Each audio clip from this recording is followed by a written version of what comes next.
Iarăși un vis straniu.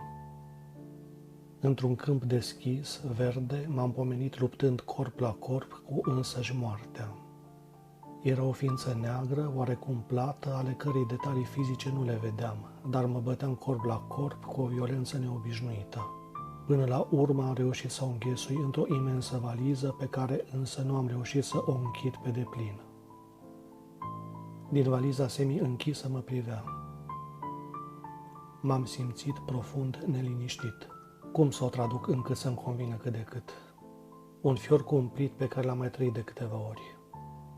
Altfel ar părea Ivan Turbincă dacă n-ar fi fiorul acela indescriptibil. De fapt, de atâta vreme trăiesc cu această sumbră vecinătate. E o vârstă la care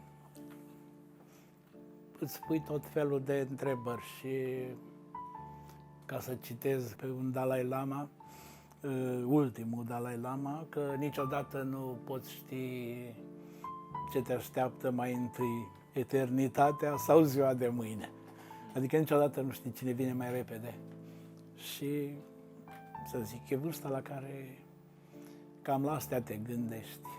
Nu la moarte că vei muri, că oricum n-ai nicio salvare, a murit și Iisus, au murit toți, nu e nicio ieșire, nicio putere de a depăși acest moment, dar este cum o faci, cum suporți drumul din clipa în care simți că ești groaznic de vulnerabil, când multe din proiectele pe care le-ai avut nu le-ai putut duce la capăt, când timpul are cu totul altă curgere și cu totul alt sens, când, cum să zic, biologia te ajută din ce în ce mai puțin, adică simți foarte multe, trăiești foarte mult, dar biologia este mult prea slabă pentru ceea ce ești.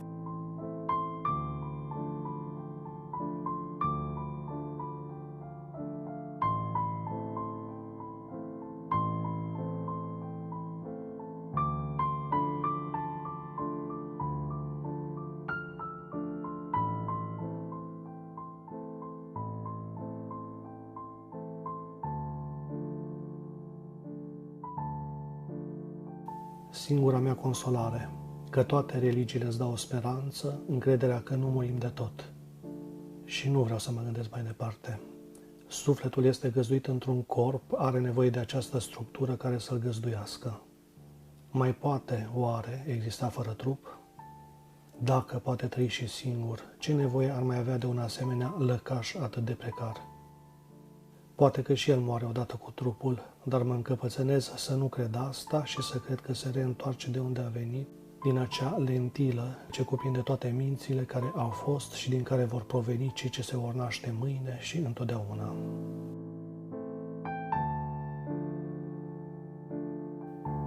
E sufletul nostru, nu mare.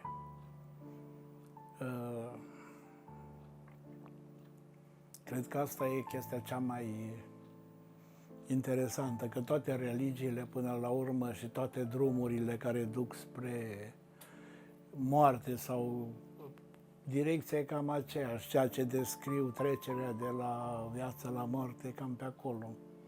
Și acum există și descrierea științifică a, cum să zic, a trecerii. Este o carte foarte interesantă, La Via pre la Vie, a lui Raymond Moody. O citisem de mult și toate experiențele pe care le adună acest medic sunt uluitoare, cu tunelul acela. Și la capătul tunelului e o lumină care te întâmpină și, cum să zic, moartea e o plăcere. Și mulți s-au întors din moarte și ei au povestit ce s-a întâmplat. Și e povestea asta decorporalizării, de privești cu bucurie propriul tău corp de sus, că te-ai despărțit de el. Și până la un loc am pățit eu însumi. Când am făcut infarctul, faza asta cu tunelul, care poate fi liniștită, deci alunești pe un tunel, te duci până vine lumina. Eu n-am ajuns să văd lumina, dar am ajuns acel tunel, când a încetat zgomote, a încetat orice. Eram pe drum și nu auzeam absolut nimic, deși eram într-o salvare care...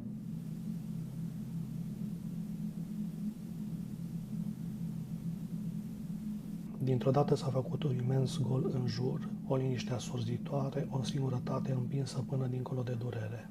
Și m-am văzut brusc altfel, mi-am simțit inexistența. Doamne, cu ce am greșit? M-am întrebat apoi învins. Păcatele, erorile, toate câte au fost, nu mi se păreau pe măsura pedepsei, acelei de-a doua mari pedepse, a noii și definitivei întâlniri cu moartea. Am văzut toate ticăloșile lumii ca într-un film accelerat, insuportabil. Criminalii, mizerabilii care au luat vieți, au devorat destine, ființe față de care m-aș fi putut socoti nepătat, dar mi-am spus că, pentru mine, există alte unități de măsură, deoarece mie mi-a fost dat să percep altfel lucrurile, lumea, mi-au fost încredințate alte sarcini. Toată viața mi s-a părut o greșeală, dar nimic nemai putându-se corecta, trebuia să o închei așa cum am trăit-o, întrebându-mă unde am deviat de la drumul cel drept, care, mai ales care a fost acel drum, ce ar fi trebuit să fac în realitate.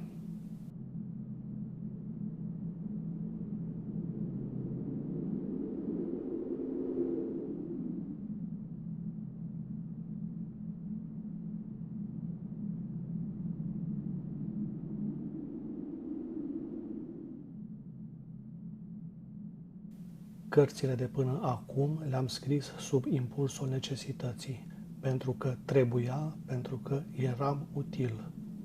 Dacă le privesc totuși din alt unghi, poate unghiul adevărat, nu am motive să fiu nemulțumit prea tare. Ceva din ele a trecut, fără îndoială, în conștiințele celor din jur. Ceva din ele a dovedit celorlalți că n-am murit de tot, că se poate lupta, că există speranță. Ceva din ele a trecut acum în conștiințe. Mă întreb dacă cei ce vin vor fi chiar atât de interesați de opera celor ce scriu numai pentru ei. Ar fi bine și așa, s-ar dovedi că totuși n-am fost orbi în cea mai neagră noapte.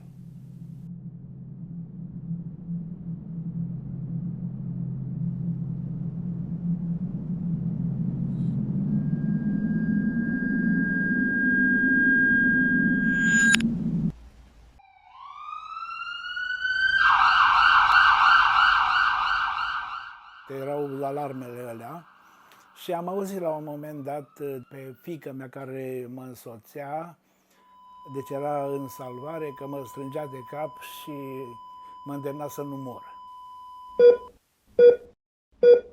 Dar eu nu auzisem decât când plunecam mult prin tunel. Până la tunelul ăsta pot să bag mâna în foc, este exact ceea ce citisem din Raymond Moody. Lumină n-am văzut, dar chestia cu încetarea zgomotelor și cu toate am văzut, am simțit-o. Alții, cum să zic, au trecut și au înțeles că te așteaptă niște lumini care sunt cei apropiați, care te duc mai departe, adică sunt experiențe extraordinar de interesante. Citeam, tot atunci erau și Cartea morților tibetani și Cartea morților egipteni, care descriu toate încercările prin care trece sufletul sau prin care și stau alături de el oameni care îl ghidează prin lumea de dincolo. Acum treci prin cutare, acum treci prin cutare, îi spune fiecărui, adică moribundului, care e drumul.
și s-a făcut o pauză albă, lungă, în care m-am simțit exact ca înainte, dincolo de sănătate și de boală, un om cu treburi ce urmează să le rezolve.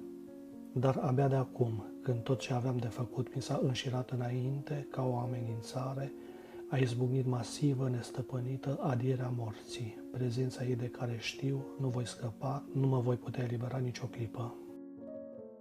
Timpul s-a condensat straniu, nimic înainte, nimic în urmă, nimic între început și sfârșit, între naștere și moarte, nicio întâmplare, nicio culoare, niciun zgomot nu-ți mai spune nimic, nu te obligă la vreo reacție, nicio întrebare nu mai are sens, de acum nu voi mai afla mare lucru, iar moartea mi s-a arătat în toată grozăvia ei, moartea și forța celui de sus, care te ajută să nu simți atât de violent singurătatea. Aveam, în sfârșit, răspuns la toate, îl știam, îl vedeam, nu mai rămânea loc pentru nicio îndoială.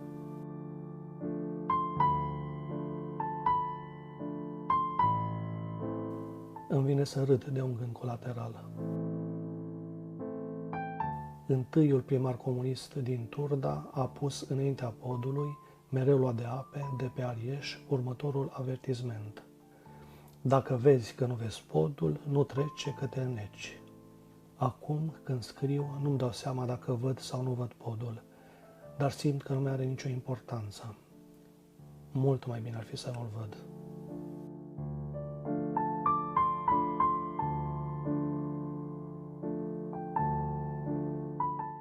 Viața este o minune uluitoare, cea mai mare. Literatura este viață, dar nu atât de viață. Nici chiar la Shakespeare. Viața este tot ce a scăpat lui Shakespeare să exprime, tot ce s-a sustras geniului său, acel insesizabil vast, copleșitor, pentru care nu au existat și nu vor exista cuvinte suficiente. Literatura este scrisă, creată de oameni, viața de Dumnezeu. Și tocmai în asta constă diferența. Scriu toate acestea deoarece știu, acum chiar știu, că nimeni nu trebuie să se aștepte la recunoștință pentru ceea ce a făcut. Le faci pentru tine, pentru a te pune în acord cu propria conștiință, pentru că pur și simplu nu poți face altceva.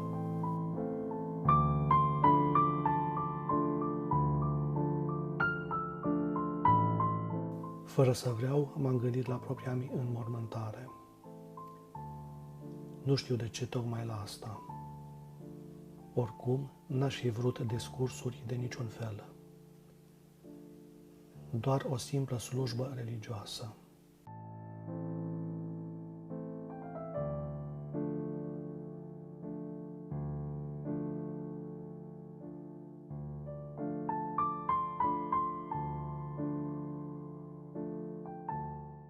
Încerci să te împrietenești cu moartea, să nu o excluzi din niciun calcul, să-ți o faci suportabilă, să o privești din perspectiva cosmică. Toate mor, universuri, constelații. Mor spre a se naște. Și bosonul Higgs zice că se face și s-a făcut. Eu mă limitez la zicerea unui curajos ca mine. Nu mi-e frică de moarte, dar tare n-aș vrea să fiu de față când se va întâmpla.